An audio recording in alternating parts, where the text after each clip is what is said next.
Shalom saudara. Saudara pernah nggak mengalami apa itu di PHP-in orang? Buat saudara yang belum tahu arti PHP, PHP adalah singkatan dari pemberi harapan palsu. Orang memberikan janji-janji, memberi Anda sebuah pengharapan agar janjinya itu digenapi, ditepati.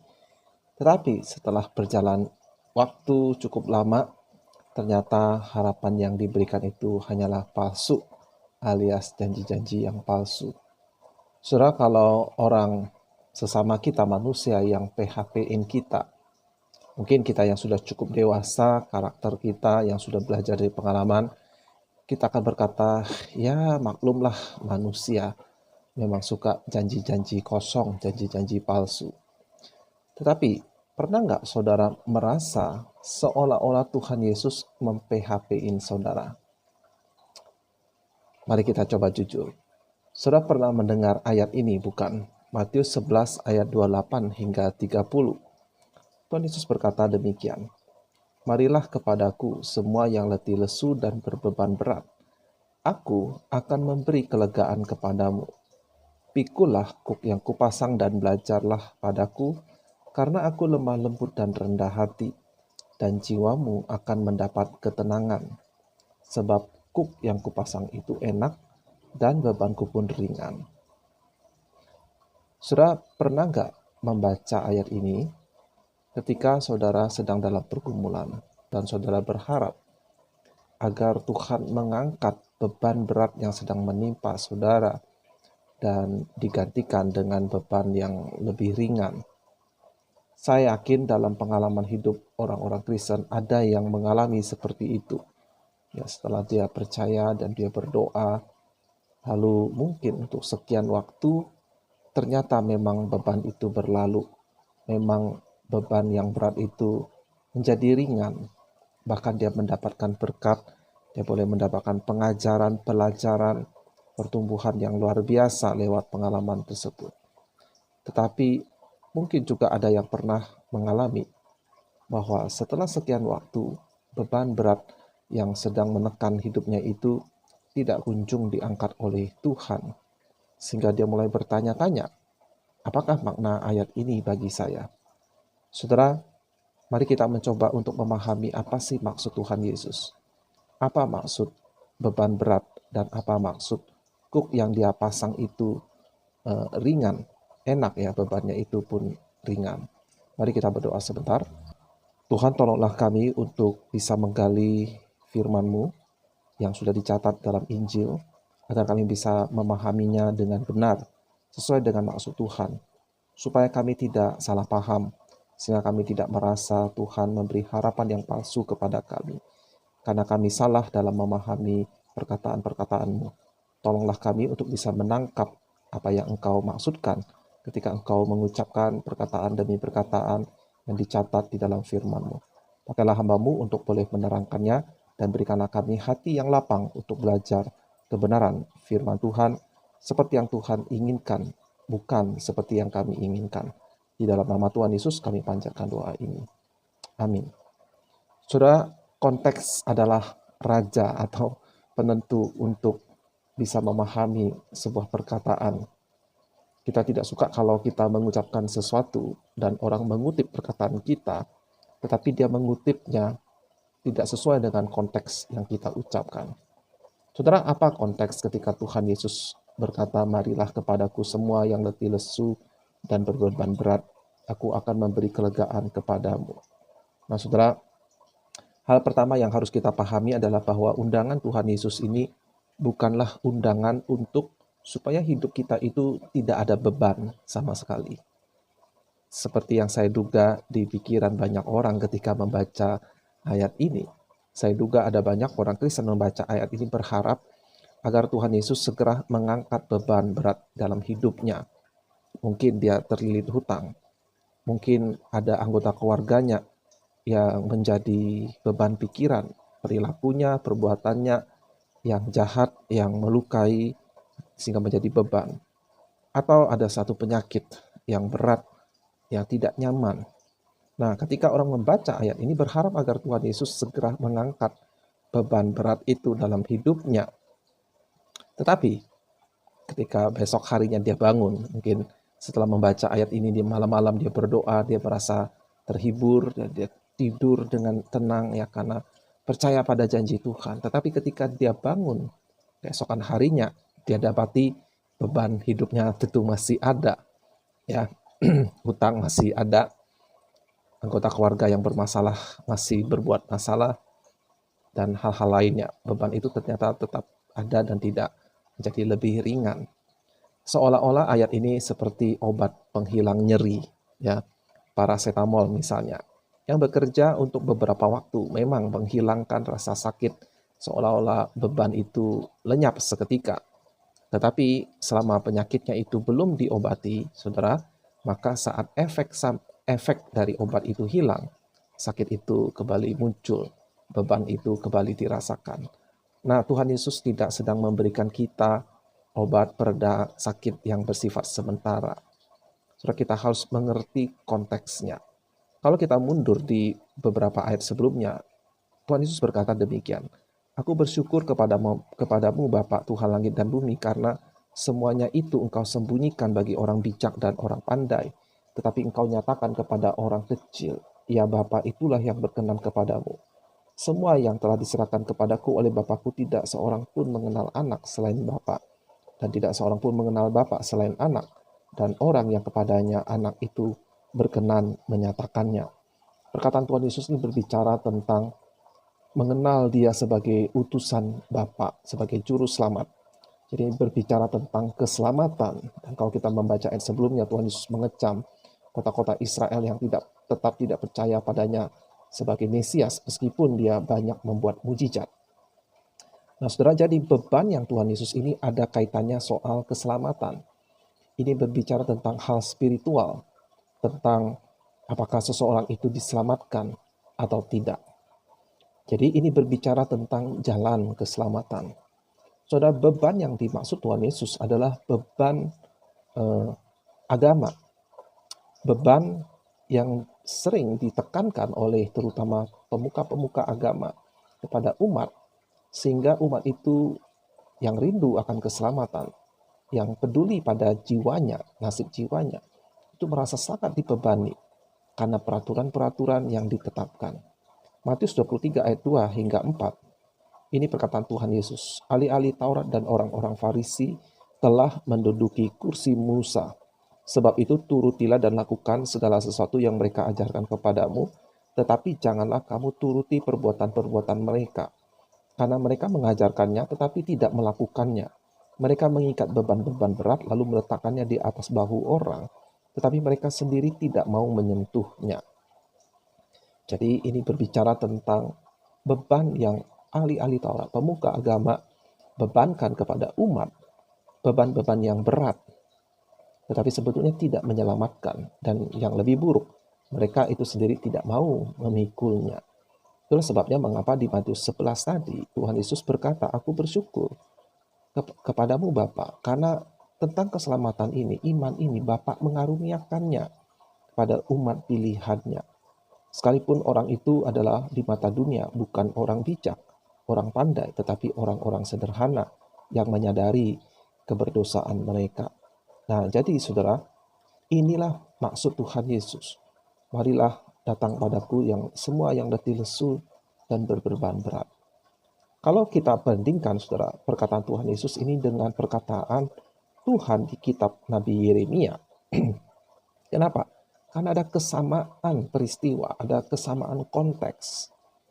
Ya, saya bacakan Yeremia 6 ayat 16 hingga 19. "Beginilah firman Tuhan, ambillah tempatmu di jalan-jalan dan lihatlah. Tanyakanlah jalan-jalan yang dahulu kala, di manakah jalan yang baik. Tempuhlah itu. Dengan demikian jiwamu mendapat ketenangan." Tetapi mereka berkata, "Kami tidak mau menempuhnya." Jadi ini adalah perkataan Tuhan kepada bangsa Israel, menyuruh mereka menyelidiki jalan-jalan yang lama, jalan-jalan yang dahulu, yaitu jalan-jalan kebenaran, firman Tuhan. Jalanlah jalan yang lama itu, jalan yang sesuai dengan kehendak Tuhan itu. Dengan demikian jiwamu mendapat istirahat, ketenangan. Jadi punya konteks yang sama, mirip dengan pada waktu zaman Tuhan Yesus. Jadi mereka, orang Israel, tidak mau menempuh jalan itu, sehingga mereka memikul beban-beban yang berat. Dan orang-orang di zaman Nabi Yeremia berkata, kami tidak mau menempuhnya. Saya bacakan ayat 17 dan seterusnya. Juga aku mengangkat atas mereka penjaga-penjaga firmanku. Perhatikanlah bunyi sangkakala, tetapi mereka berkata, kami tidak mau memperhatikannya. Jadi Tuhan berkata di zaman Yeremia, aku mengangkat atas mereka penjaga. Perhatikan bunyi sangkakala yang orang-orang itu tiup. Tetapi mereka berkata, kami tidak mau memperhatikan. Kita bandingkan dengan perkataan Tuhan Yesus di Matius pasal 11. Ya, Tuhan Yesus berkata demikian. Dengan apakah kuumpamakan angkatan ini? Mereka itu seumpama anak-anak yang duduk di pasar dan berseru kepada teman-temannya, kami meniup seruling bagimu, tetapi kamu tidak menari. Kami menyanyikan kidung duka, tetapi kamu tidak berkabung. Karena Yohanes datang, dia tidak makan, dia tidak minum, dan mereka berkata, ia kerasukan setan. Kemudian anak manusia, sang Mesias datang. Ia makan dan minum, dan mereka berkata, lihatlah ia seorang pelahap dan peminum, sahabat pemungut cukai dan orang berdosa. Jadi orang-orang Israel di zaman Nabi Yeremia tetap tidak mau bertobat, meskipun Tuhan sudah mengangkat penjaga-penjaga yang memperingatkan mereka. Demikian pula pada zaman Tuhan Yesus, Allah membangkitkan Yohanes yang menegur, mengingatkan, hidup secara sederhana. Mereka mengatakan Yohanes kerasukan setan. Muncul sang Mesias, yaitu Yesus itu sendiri. Dia makan dan minum, dan mereka menuduh dia seorang pelahap, orang yang rakus. Mereka tidak mau bertobat. Nah, jadi saudara, inilah beban yang dimaksud Tuhan Yesus. Beban yang dibebankan oleh ahli-ahli Taurat, pemuka-pemuka agama. Beban-beban berat, seolah-olah kalau kamu memikulnya, kamu akan mendapat kasih Allah, kamu akan diampuni oleh Allah. Tetapi mereka sendiri tidak mau memikulnya, dan mereka tetap dalam kekerasan hati mereka, tidak mau bertobat. Nah, Tuhan Yesus datang berkata, marilah semua yang letih lesu, aku akan memberi kelegaan. Mengapa? Sebab Tuhan Yesus datang untuk melayani. Melayani dalam arti apa? Dia mengangkat beban terbesar dan beban terberat kita, yaitu hukuman dosa kita. Jadi Tuhan Yesus tidak seperti para pemuka agama yang datang untuk memberi beban-beban berat. Tuhan Yesus datang untuk mengangkat beban terbesar dan terberat yang harus kita pikul, hukuman dosa kita. Dan Yesus menanggungnya. Saudara pikirkan dalam-dalam makna perkataan barusan. Tuhan semesta alam ini, Raja di atas segala raja, datang untuk mati, menanggung beban terberat kita, beban terbesar kita, hukuman dosa-dosa kita. Saudara, itulah mengapa Tuhan Yesus mengundang kita untuk datang padanya.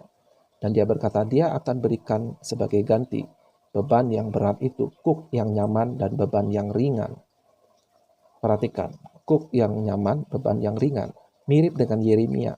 Selidiki jalan yang dahulu kala, berjalanlah, kamu akan dapat ketenangan. Jadi ini bukan Tuhan sama sekali tidak memberikan kita beban. Bukan istirahat tanpa beban, tetapi istirahat dalam pekerjaan yang baik.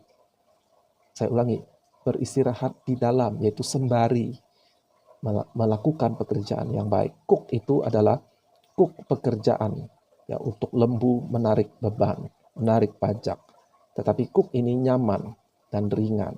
Dan kalau di perjanjian lama, Yeremia berkata, Tuhan berkata melalui Nabi Yeremia, selidiki jalan yang lama itu, yang dahulu kala. Berjalanlah, arti ada satu aktivitas, ada satu perbuatan. Tetapi kamu ketika berjalan melalui jalan itu, jiwamu akan tentram. Kalau dalam istilah Tuhan Yesus, jiwamu akan mendapat ketenangan. Jadi saudara, beban yang berat itu adalah soal bagaimana kita diselamatkan. Itu sudah dipikul Tuhan Yesus. Maka panggilan Tuhan Yesus agar kita memikul salib, menyangkal diri, itu bukan lagi beban untuk memikul hukuman dosa kita, melainkan beban untuk mematikan manusia lama kita, yaitu yang suka dosa itu, dan supaya kita menjadi kesaksian bagi dunia ini. Itulah makna dari memikul salib, menyangkal diri, dan mengikut Tuhan Yesus. Saudara, jadi perkataan Tuhan Yesus ini jangan kita artikan, oh saya punya beban berat, saya punya masalah ekonomi, Tuhan angkatlah. Lalu kita berharap besok atau lusa Tuhan mengangkat beban masalah ekonomi kita. Saudara, Tuhan bisa, Tuhan sanggup mengangkat semua beban kita apapun dengan instan kalau dia mau. Tetapi seringkali beban-beban yang seperti itu adalah cara Tuhan untuk memproses kita, membentuk karakter kita. Kalau kita punya beban hutang, berarti kita harus bekerja lebih giat. Kita harus lebih banyak berdoa. Tetapi bukan berarti Tuhan segera hilangkan beban itu. Kalau kita punya beban penyakit, tidak berarti besok atau lusa penyakit itu hilang dengan sendirinya. Mungkin saja kalau Tuhan mau, dan memang pernah terjadi seperti itu. Tetapi pada kebanyakan kasus, ini berarti kita harus lebih berserah pada Tuhan. Kita harus menghadapi proses berobat yang bisa jadi panjang, bisa jadi membosankan bagi kita. Tetapi itu semua Tuhan pakai untuk menguji iman kita, untuk membuat kita sadar bahwa kesehatan itu bukan segala-galanya. Dan pada akhirnya kita suatu hari akan meninggalkan dunia ini. Dan seterusnya, saudara. Ada beban, kalau saudara masih studi, ada beban studi yang tidak berarti akan hilang begitu saja. Tidak, saudara, tetap beban itu harus saudara pikul. Tetapi akan ada anugerah daripada Tuhan. Karena itu, saudara, bila Anda mengeluh karena beratnya tekanan akan hidup yang kita alami, kita ingat, seperti Rasul Paulus, ingat dia pernah mengalami kesulitan-kesulitan hidup, sampai dia berkata, saya itu tahu apa itu kekurangan, aku tahu apa itu kelimpahan. Dia pernah juga berkata, dia pernah putus asa akan hidupnya, tidak tahu harus berbuat apa, hilang akal, habis akal. Tetapi dia tidak kehilangan pengharapan. Jadi saudara, kita melihat ada beban hidup yang Paulus pikul sebagai konsekuensi panggilannya sebagai rasul, sebagai umat Tuhan. Tetapi beban yang terberat, hukuman dosa itu sudah Tuhan Yesus pikul. Sehingga beban-beban berat yang seolah-olah itu nampak luar biasa, bukan berarti itu menjadi seolah-olah janji Tuhan Yesus ini batal. Tidak. Saudara, Tuhan Yesus tetap menyuruh kita datang kepadanya. Beban yang terberat itu sudah dia pikul. Sehingga di dalam Roma 8 ayat 32, Allah berkata, Ia yang tidak menyayangkan anaknya sendiri, tetapi yang menyerahkannya bagi kita semua. Bagaimanakah mungkin Ia tidak mengaruniakan segala sesuatu kepada kita bersama-sama dengan Dia? Artinya pada akhirnya kita akan menjadi milik Allah. Dan karena kita adalah milik Allah, kita menjadi umatnya, maka segala sesuatu yang adalah milik Allah itu juga menjadi milik kita dalam satu pengertian, karena kita adalah ahli warisnya. Kita adalah ahli waris kerajaan surga. Penderitaan berat yang kita rasakan di dunia ini, suatu hari kita akan berkata semuanya itu tiada bandingnya dengan anugerah yang Tuhan berikan kepada kita. Saudara, kita bisa saja mengeluh, kita bisa saja berkata kapan Tuhan penderitaan ini berakhir. Tapi ingatlah, beban yang terberat itu sudah Tuhan Yesus pikul. Kuk yang dia bebankan bagi kita itu nyaman dan ringan. Saudara, kadang-kadang saya mencoba belajar memahami agama-agama lain. Saudara, kalau kita bandingkan, saudara, sungguh ya, agama lain itu bahkan mereka meributkan apakah cara berdiri, berdoa seperti ini sah atau tidak. Memberi persembahan begini atau begitu itu sah atau tidak. Dan lain-lain ya. Kita sebagai orang Kristen benar-benar merasakan kemerdekaan dari berbagai aturan-aturan keagamaan. Kita seperti nyaris nggak ada aturan ya. Kita seperti benar-benar dimerdekakan hampir dari semua bentuk peraturan-peraturan selain norma-norma kesopanan, kekudusan dan lain-lain. Kiranya Tuhan menolong kita, dan percayalah saudara, beban hidup yang kita alami sekarang, kalau kita bandingkan dengan beban hukuman dosa yang seharusnya kita pikul, tidak ada artinya apa-apa. Dan itu seharusnya membuat hati kita tentram, hati kita tenang. Kiranya Tuhan memberkati dan menolong saudara. Sampai jumpa di episode berikutnya. Tuhan Yesus memberkati.